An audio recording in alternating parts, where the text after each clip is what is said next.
Hi, welcome to another exciting episode of the Andre the Beast Crayton Show. Another exciting show, another exciting guest. Check this out. How many people wonder how to stay married? I know it's a fucked up question, but check this out. Imagine getting married to somebody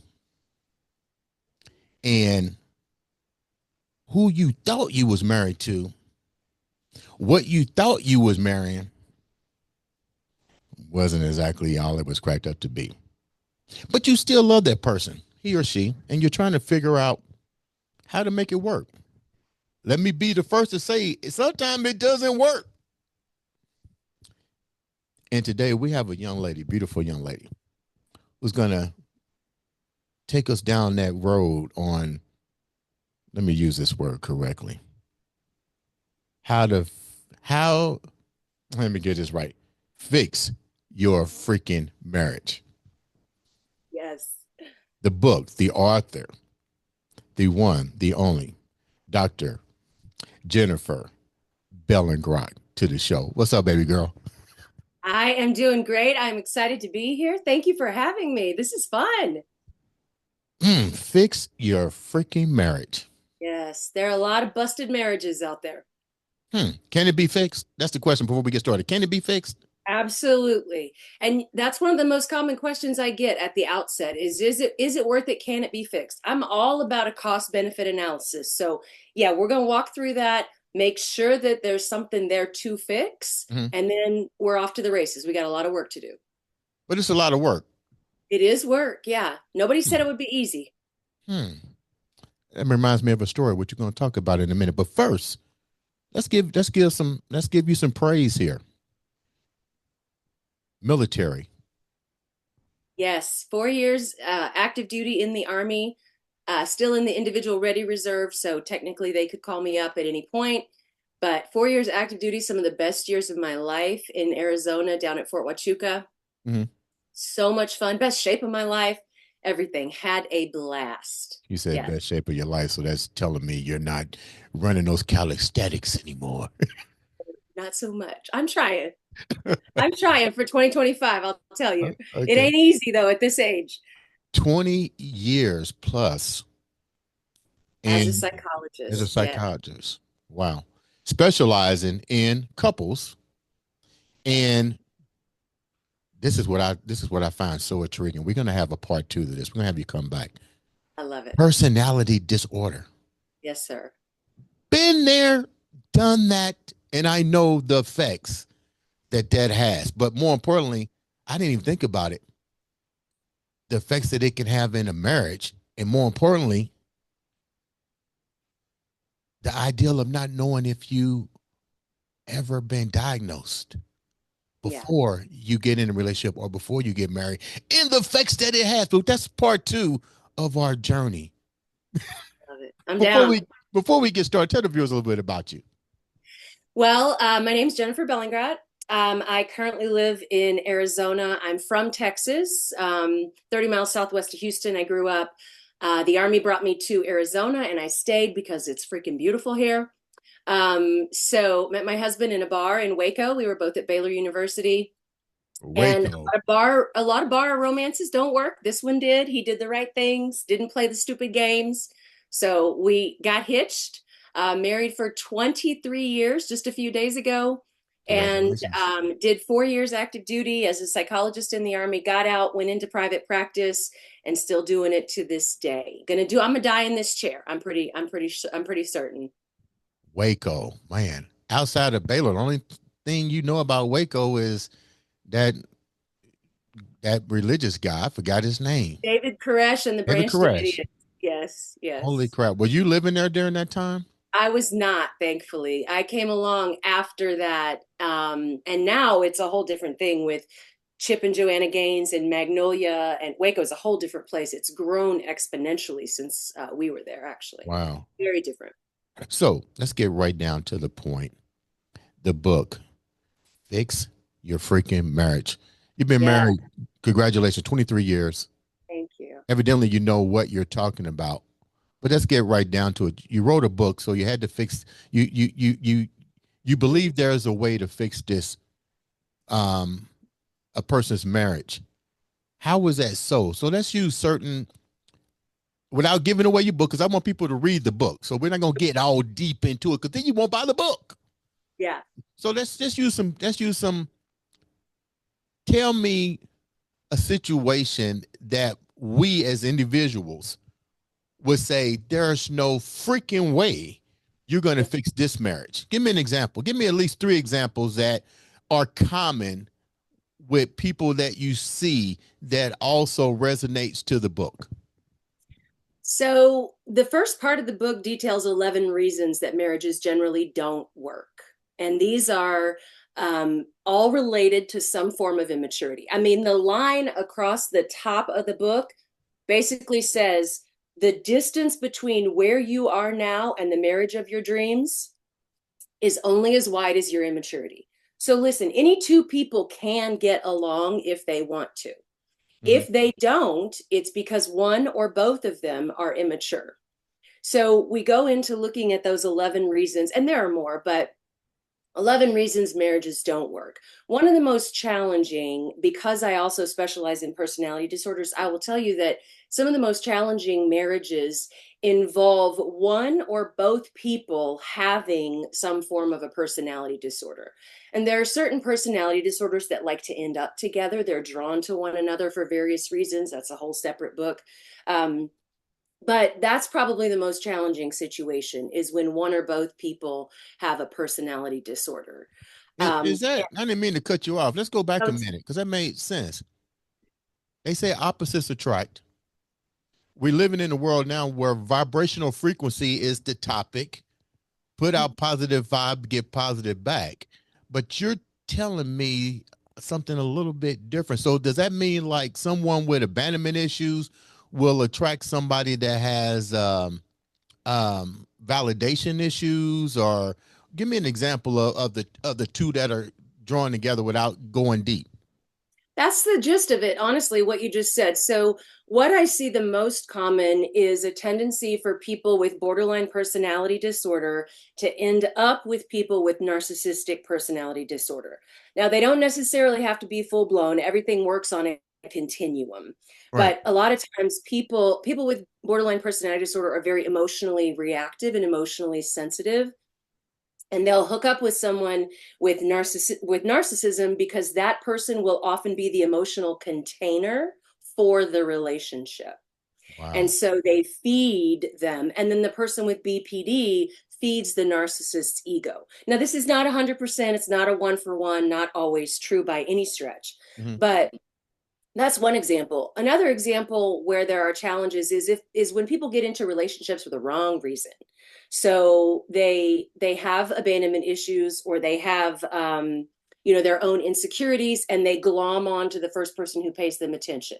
Another one is sex. People get into relationships because the sex is off the chain. They're having a blast, or they're partying and drinking and going out and tearing it up. And then when reality sets in and we all sober up and we've got our clothes back on, so to speak, Mm-hmm. then we're like, oh, wait, I don't even know this person. So Mm-hmm. the emphasis in the book is about getting to know your potential partner in a lot of other ways before you basically get naked, is what I say. So there are 8 types of intimacy. Sexual intimacy is the last, and you want to know somebody in all these other ways before you give of yourself in that way. Mm-hmm. Then the other thing is, if the relationship doesn't work, you haven't given yourself over sexually, because that makes the breakup even more difficult, especially for women.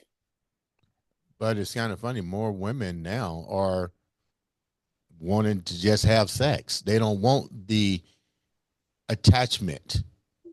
Well, so listen, don't get me started. I think that a lot of time we live in a very sexualized culture, especially in America. The media sexualizes women, it objectifies women very early ages. It gets women get a lot of attention for showing their body, and the female body is beautiful. I mean, let's call it what it is. But women get a lot of attention for showing that, and a lot of women feel compelled to give that in Mm-hmm. order to keep or get a man. And so I was just talking with a young lady this week. That's what she's dealing with. She keeps getting into these relationships and she has sex right away. And then, the guy has his conquest, so to speak, and he's off to the next one. And again, not every single man is this way, but these women very often feel compelled to do that. And my husband always said, listen, there's the girl you bring home and there's the girl you bring home to mama. Those are Yeah. two different people. Yeah. But when you look at social media, and I'm not trying to justify anything, so I don't want the viewers to say anything out of the norm. This is about education and understanding.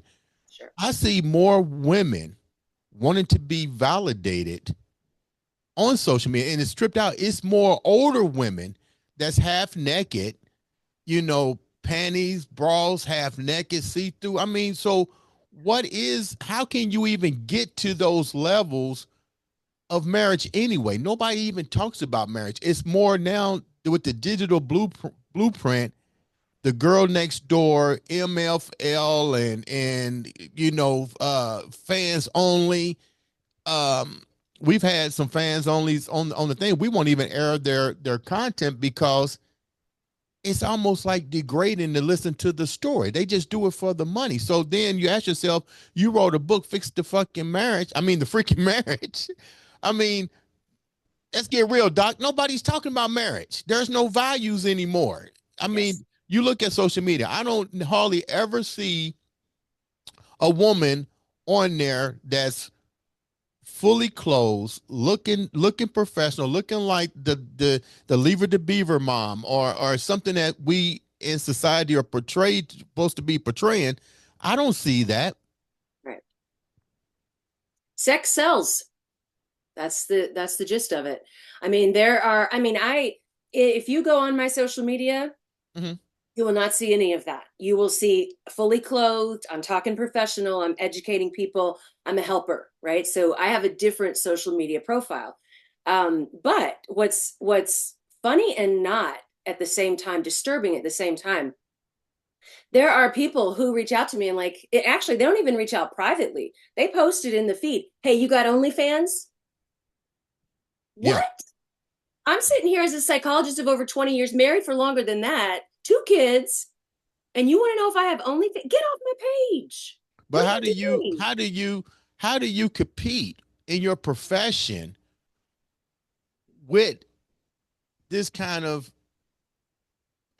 social media where, let's I get mean, real, women want to be validated. Women want to be that they want to have 10 million likes, 10 million we don't live in that world where values of marriage and relationships matter anymore. I know. You're not wrong, sadly. Yeah, I wish I could say that you were wrong, but that's my whole thing with the book and with the work that I do. I have online training that people can access that's all about getting your head right. Love yourself first. As cliche as that sounds, it's cliche because it's true. Love yourself first and feel good in your own skin with your clothes on before you try to get into a relationship. First and foremost, let's get your head right. Mhm. Then you can try to, get paired up with somebody and try to make that relationship work. Marriage is two heads in one relationship. Okay, let's just think about the math of that. Mhm. That is not great math. Right. That's difficult math. But if we have a solid foundation and it's not all about the wrong things, water seeks its own level. So if I want to go out there and I want to put myself out there in all of these ways that are, scantily clad or showing all of this and saying these things and being provocative and, all of that, you're gonna get what you give. So if you put those things out there, that's gonna attract a certain kind of person. So you have to be very careful about what you put out there. I mean, I have a teenage daughter. I'm watching her go through this and talking with her about modesty and being appropriate and drawing people to you for the right reasons, not the wrong ones. Let me ask you a question. You've been married 23 years. Yeah. Your book is based on experience, but with experience also comes the ability to understand that life keeps moving and keeps evolving, and we're now evolved into the digital blueprint. You mentioned some key factors. with the things that people resonate. When you saw your husband, your current husband, in a bar, and you already know where I'm about to go with this. Most people say you don't date people in bars, and I don't see you really dating someone from a bar set. So I would take it your maturity level at that time wasn't where it is today.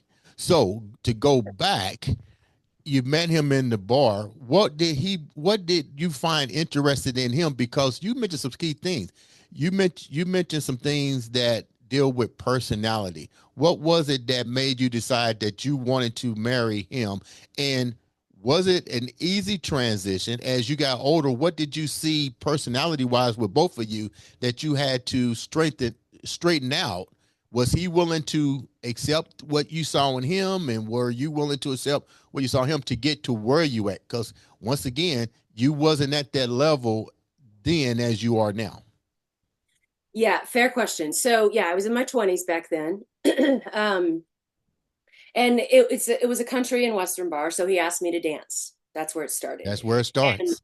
yeah, and then he asked for my number at the end of the night, and I was like, you know what? Here's what's gonna. This was my internal dialogue. Sure, you can have my number. As soon as you figure out that I'm not going to sleep with you, you'll be gone.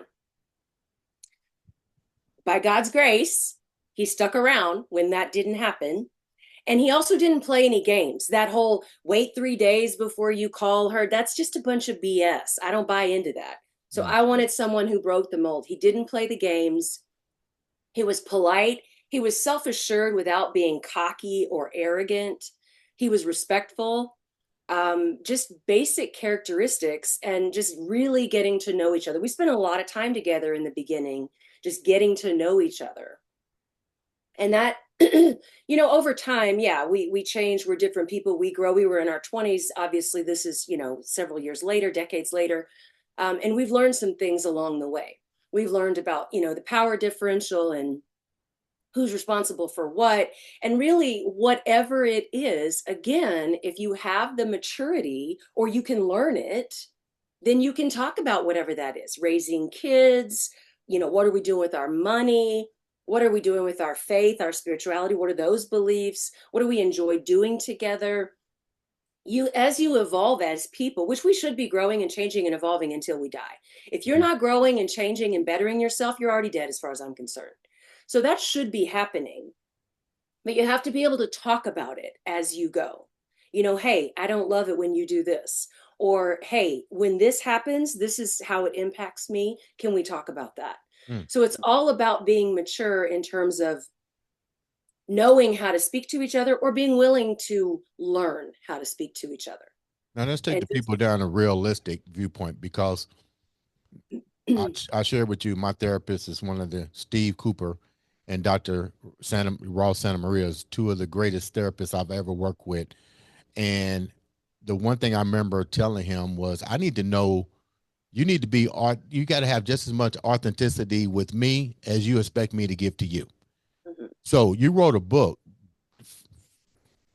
Freaks to Fucking Marriage. 20 years old, you get married. I don't want the people to think that your whole life was a bed of roses at 20 years old. What was the challenges that you had to deal with, realistic challenges that may or may not made you decide or him to get a divorce that you said that's fixed the marriage? Yeah, so I think some of the most challenging issues in relationships, excuse me, are money, sex, kids, division of labor. And so I think money, we had to establish, we merged our finances and we had to establish like who's responsible for what are we allowed to do with the money? What's our cutoff, our spending threshold before we need to talk to each other about it? Like just laying down rules and having boundaries in those areas. In terms of intimacy, if we felt disconnected, we had to talk about that. It's not necessarily stuff you want to hear, but you got to be grown enough to hear it and say, okay, let's use this as a catalyst to better ourselves and our relationship. Let's not let it destroy us. raising kids. We had different ideas about consequences and discipline and boundaries. And we had to talk about that. Hey, I think we should do this. You know what? I don't agree. I think that's too harsh or that's not harsh enough. We should do this. And we talk and we negotiate. That's really what it is. If you think about two heads in one relationship, it's a constant, evolving, ongoing negotiation.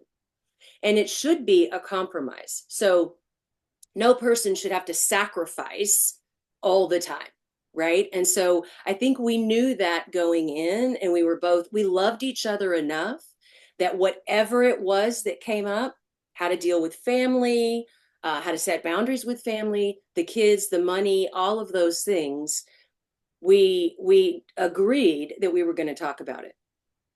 And we didn't always do it perfectly. Sometimes it was ugly, I'm not going to lie, but I had certain expectations and boundaries, right? You lay a hand on me, I'm gone.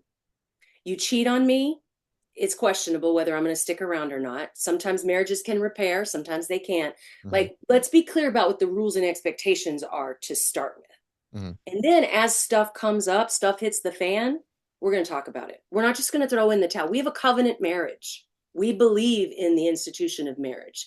And we went into it, in front of God and everybody kind of thing. And so we knew that whatever was going to happen, unless it was something egregious, violent, terrible, we were going to stick it out. We just had to get through it. You mentioned, I've always been a firm believer that two of the main reasons that relationships falter, and I'm not a therapist, nor do I play one, but I can give advice, Sure. Yeah. is money, infidelity, and sex. Not in any particular order. Mm-hmm. And I'm a firm believer that we see first with our eyes because we're creatures. We women like strong men. They look for that strong jawline, that muscular physique, whatever. And women and men look for the same in and men look for the same in women.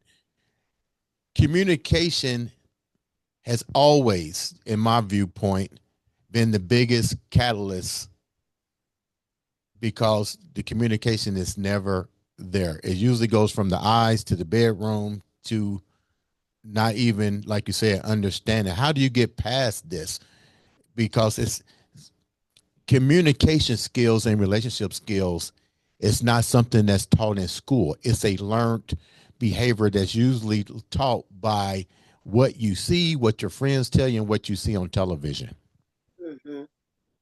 Yeah. And I think, to be fair, when you see somebody across the room, like when I saw my husband at the bar, when he comes up and asks me to dance, when you see somebody across the way, the only thing you have to go on, there are two things: their appearance and how they carry themselves within that appearance. So, how confidently do they move? How confidently do they walk? What do they look like? How do they hold themselves? And then, what's their level of attractiveness? Mm-hmm. And water does tend to seek its own level. So, there's a mutual attraction. And that's really all you have to go on in the beginning. Right. Then you get over there and then you really get to know the person. But if you just roll with that attraction and you Do you roll right really into the get to bedroom, know the person? I'm gonna throw some psychological stuff at you now. okay, Do okay. you really get to know the person, or do you get what the person's willing to give you? So another fair question. Absolutely. You're going to get what they're willing to give you, which is why I tell people that you keep sex out of the equation. Listen, sex is the easy part. My husband always says sex is like pizza. Even when it sucks, it's still pretty good. That's easy. One plus one is two. Okay. Sex is the easy part. Focus on all this other stuff first. Yeah. Get to know that person, keep sex out of the equation, spend time with them. I tell people, look, you want to know somebody for 2 years, preferably, before you marry them, and at least a year courtship at a minimum. What about Because living with them too? I always tell people you never know somebody until you live with them. that's true. That's true. And most people can hold a facade for a limited time. Mm-hmm. I mean, now there are some people who are, psychopaths and very skilled at being charming and charismatic for, indefinitely. But the average person can only hold a facade for so long. And then you're going to start to see their true colors. The longer you wait, a year, 2 years, the more situations you're going to be in together, the more situations you're going to see them in and see how they handle it. Yeah. See how they handle themselves. See how they speak to you and interact with you when the going gets tough. Like, give it time. People want to rush in and they're, like I said, they're either having sex or partying or both. And it's just so much fun and it's off the hook and we're just loving it. And we're going to go ahead and get hitched. And then they look at each other like, we don't have anything in common. Like, we stop drinking and then what do we have? Or, somebody is physically ill and we can't have sex like we used to. Now what? Right? Like, you got to build that foundation. What is, I've had numerous counselors and therapists and couples on, and we had one that was married, and you're a therapist. I'm gonna go down the yellow brick road.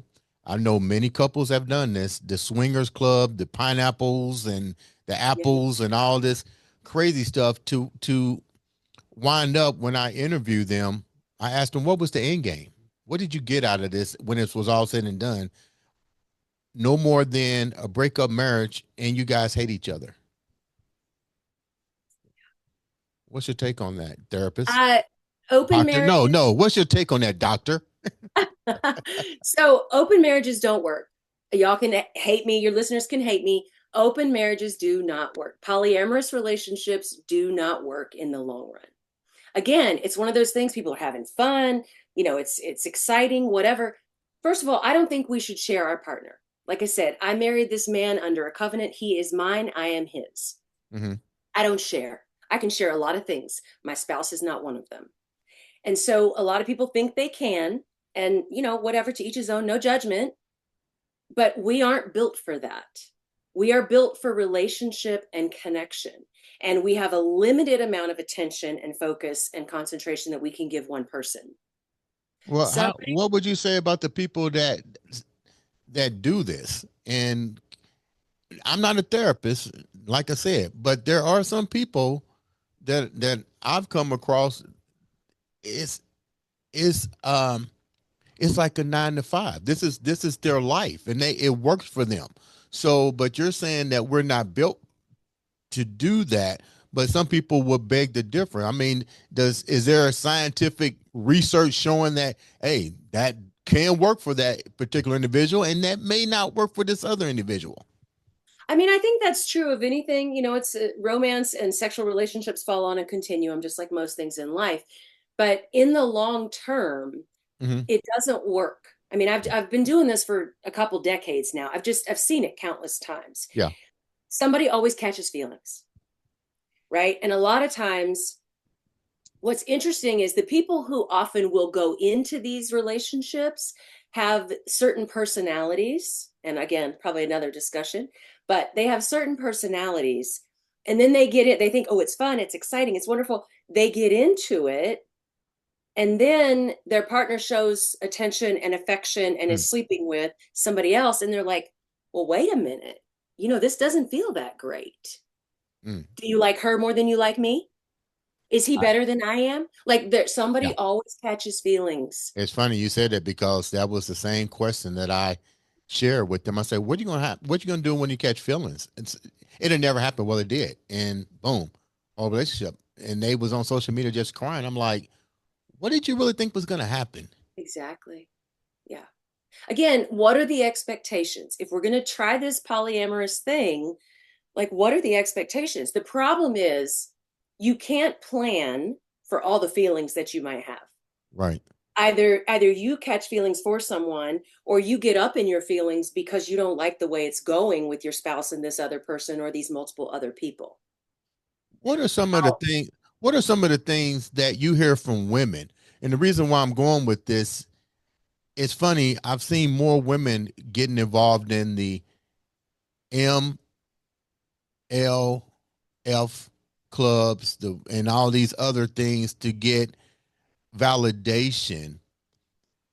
What are you hearing from women? Because I'm not hearing women saying that they want to be married. They want to be recognized on a whole different ballpark. But you deal with couples as well. So without giving the names, what are some of the women trying to get here?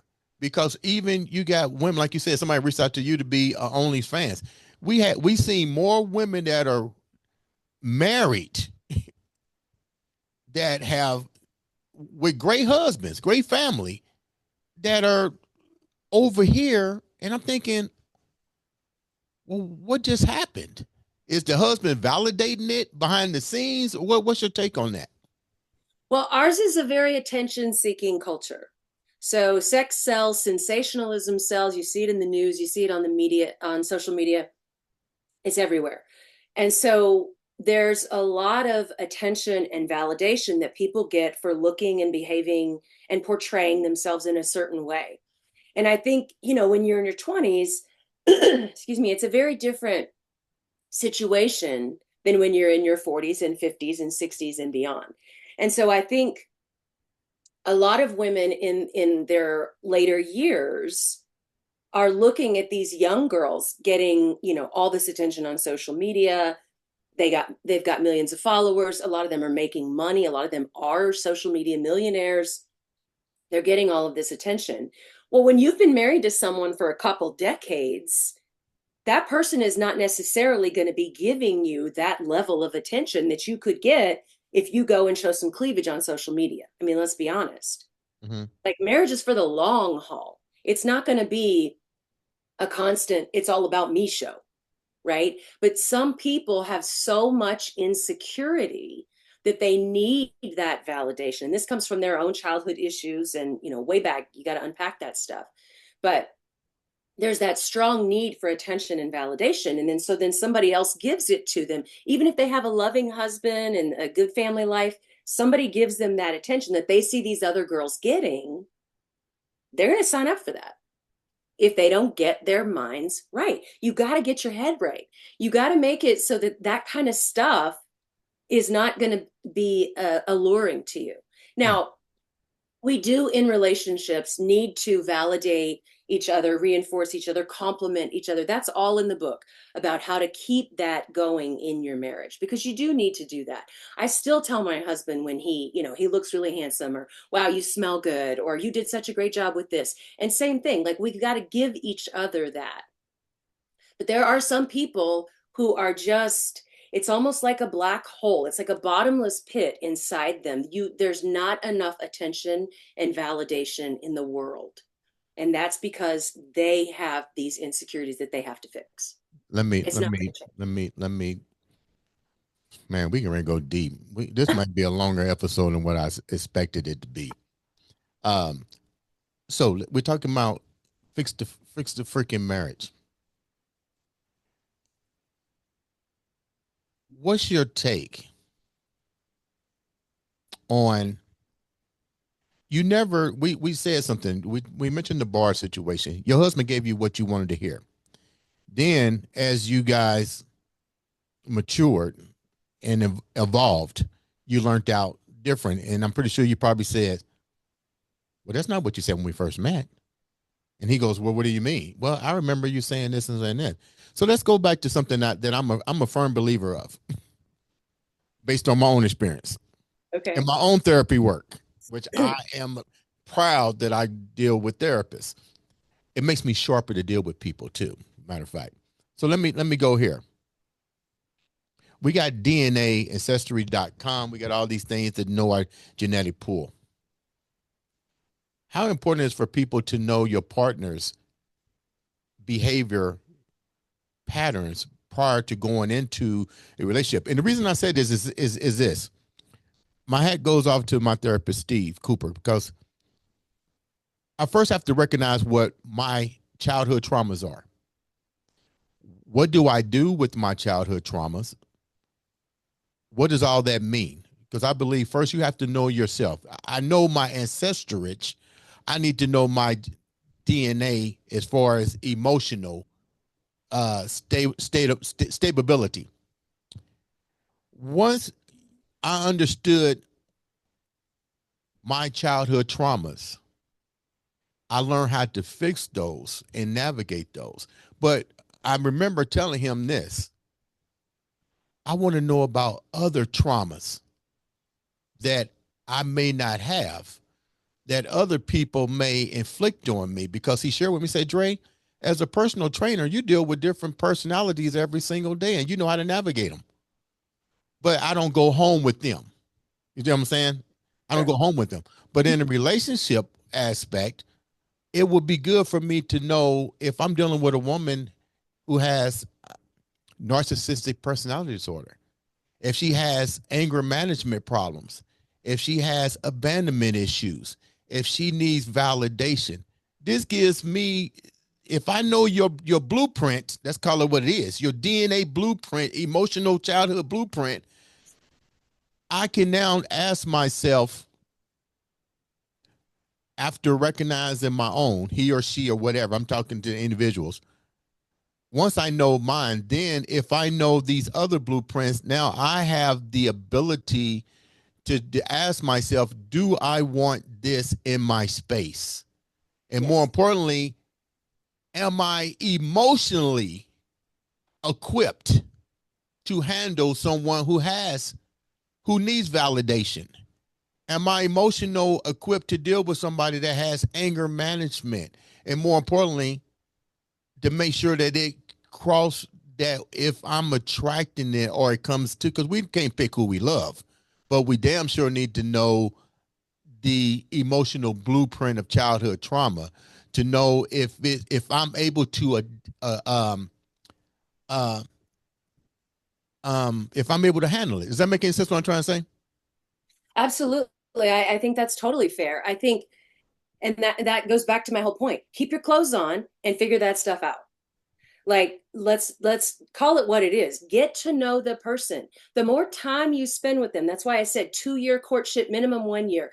Get to know that person. Because that stuff, if you hang around for a year or two, that stuff will bear itself out. 10 to Mm. 1, it will bear itself out. You will see how does she handle emotions when she does get mad, because we all get mad. What's going on for her? What's that about? What are the triggers? What are the things? This is all psychological intimacy. And I will tell you, of all the types of intimacy, psychological intimacy, I would argue, is the most important. I need to understand my partner's psychology, Yeah, right? that's what I mean. Yeah, to me that's Yeah, more important anything. than the sex, because if I'm going out with you and you do something bizarre, but this is the tripped out part, doctor, and maybe you can shed some light on this.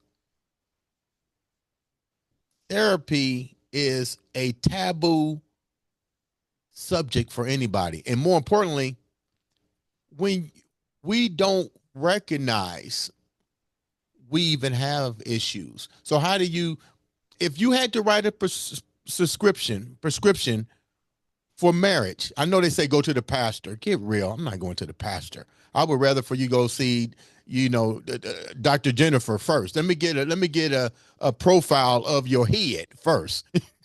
Yeah.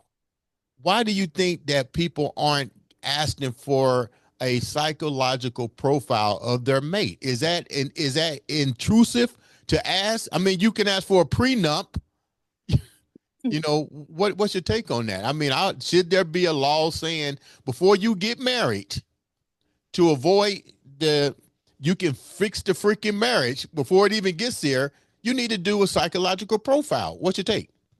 Listen, you're making my case for me. That is what I tell people. Like, this book is not just for people in busted marriages. This is a primer for relationships. Like, this book is like premarital counseling in, 287 pages. Like, go talk to somebody, do some premarital work. If it were up to me, I would require premarital counseling before the marriage license is granted. Now, you can't, control other situations and people, different unions and things like that.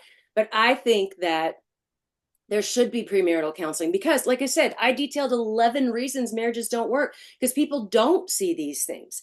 It is intrusive to ask for a psychological profile. And maybe some people can handle that. And maybe some people will be like, absolutely. What do you want to know? I'm an open book. Let's talk. Right. Most of the time, though, if you just spend enough time with that person, you're going to see what sets them off. You're going to see their abandonment issues, their trust issues, their insecurities, their immaturities, their ignorance. You're going to see all of those things come to the surface.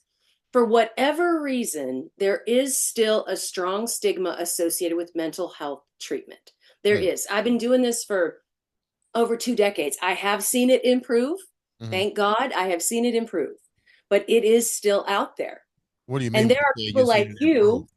What do you What's that? mean? What do you mean when you say you've seen it improve? Are there statistics? Are there numbers? How, elaborate on that just a little bit more. Yeah, so I just see people with a greater willingness to come to therapy, to talk about being in therapy. People like you who are saying, look, I'll tell you, I'll be the first one to tell you, I talked to a therapist. Absolutely. It's made me a better person. It's made me a better partner. It's made me a better coworker. It's made me a better friend, whatever. Mhm.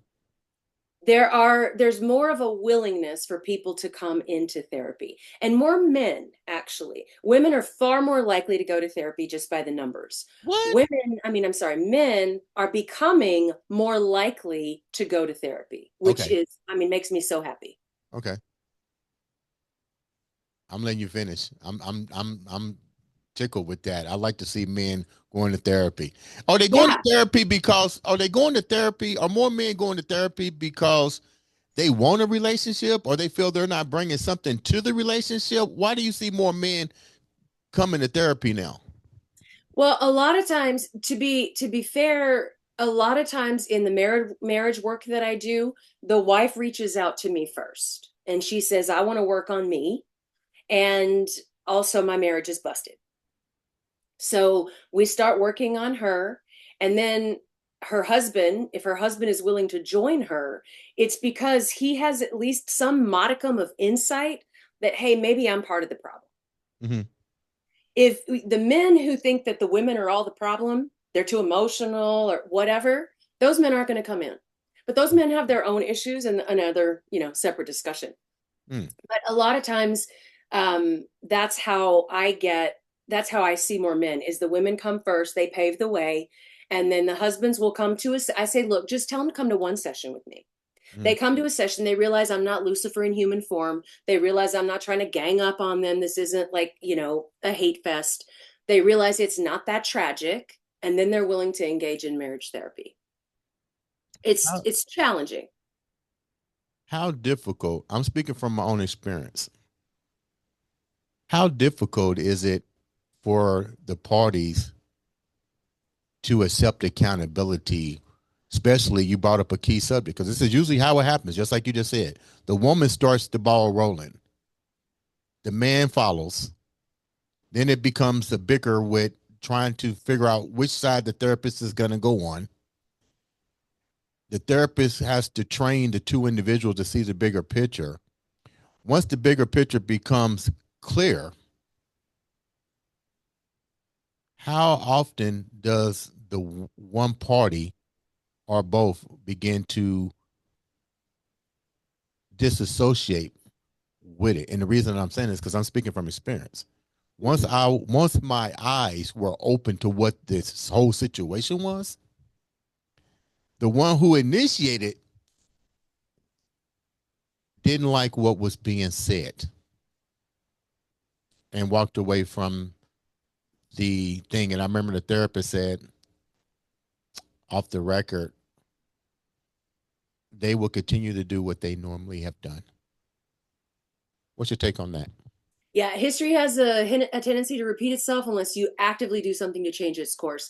And I love this question because it speaks to my approach, which is if I'm going to do marital therapy with a couple, she's going to come in for a separate one-on-one Mhm. intake over a few sessions, Right. and then he's going to do the same thing, and then we're going to come together. Now, Mhm. why? Well, you can't know where you're going until you know where you've come from, Right. because we have a tendency to get in our own damn way and our issues play on repeat until we fix it, until we realize it, to your point. Mhm. So I'm going to do a thorough intake with each of them. And the most time consuming part of that intake is a deep dive into family of origin. I want to know, and this is all detailed in the book, my procedure. I want to know, what are your role models? Your male role model, your female role model, your marital role model. What's your childhood trauma? What's your baggage? Listen, we all have baggage. Whether you just have a little carry on or you got a full on cargo ship, we Mhm. all have baggage. I want to know what that is because here's the thing, wherever you go, there you are.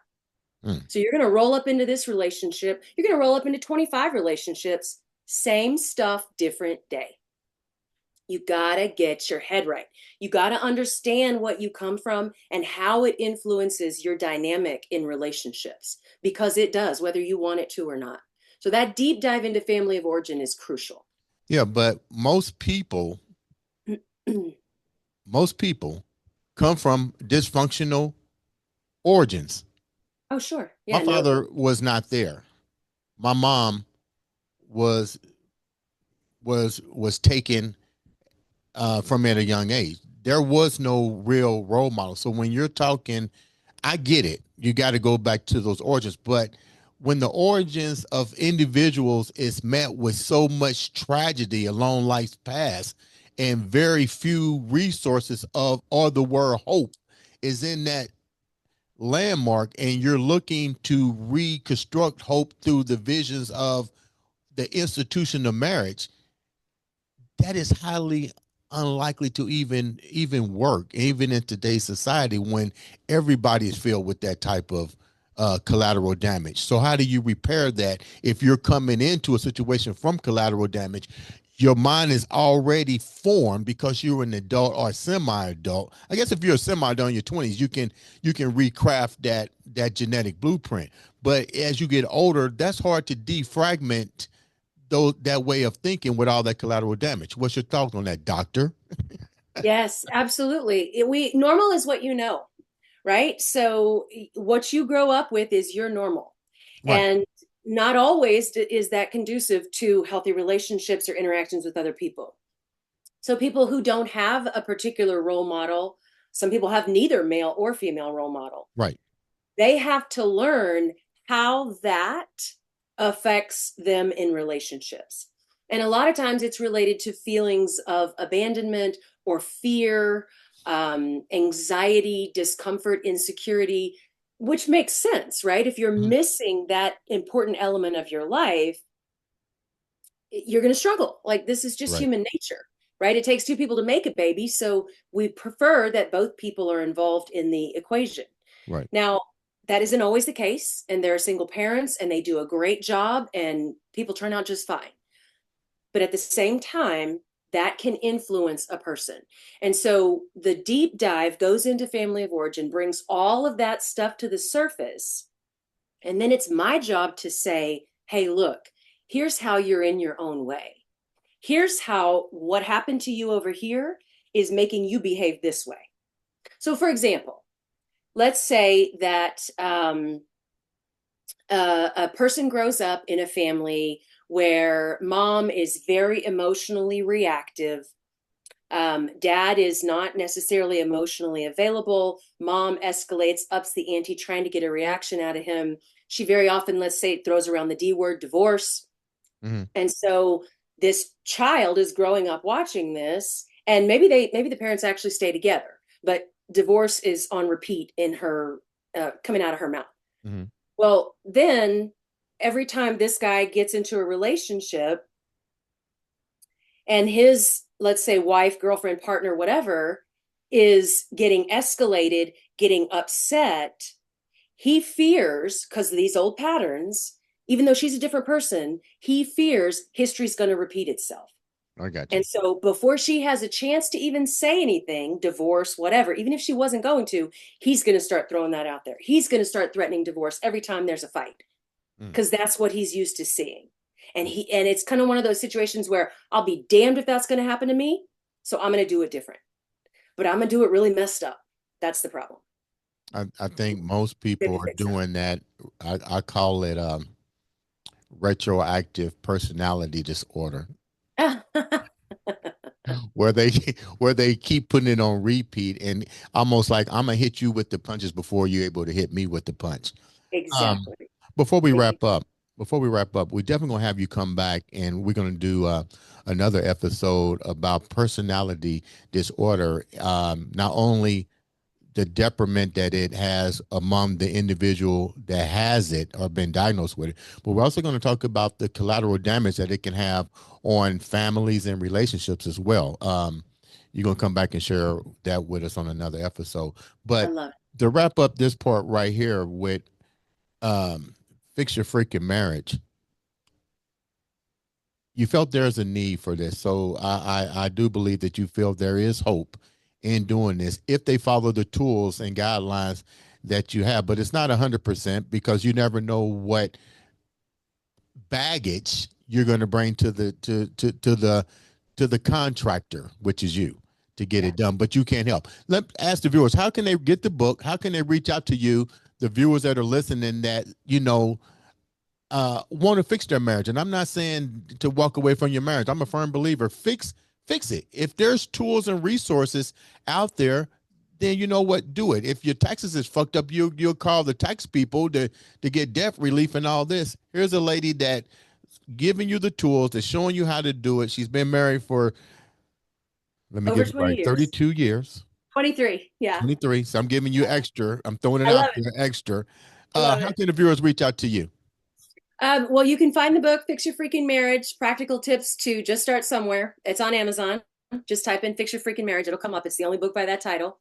I'm on TikTok. It's Shrink Think with Dr. Jen. That's the biggest following that I have, mostly about personality disorders, specifically borderline personality on there. I'm on Instagram and podcast. Both of those are The Psych with a Mic. I am on Facebook just under my name, Jennifer Bellingrodt. I'm all over. I'm everywhere. Before we wrap up, tell me about your podcast, The Psych and the Mic. What's that about? So it's just a mental health podcast where I get on and talk about various mental health topics. I mean, I've done everything. I've talked about bullying. I've talked about emotional reactivity, learning how to control emotions, you name it. I mean, we have talked about everything on there. The new Dr. Phil, Dr. J. I love it. Oh, I love it. That'd be On a all social dream. on all social media platforms. Dr. G, thank you for coming on the show, Jennifer, and sharing such great information. My Make sure pleasure. if you're trying to save your relationship, your marriage, anything that has to do with getting in touch and better communication skills with your significant other or even a friend, make sure you reach out to Jennifer. This has been another exciting episode of the Andre the Beast Crayton show.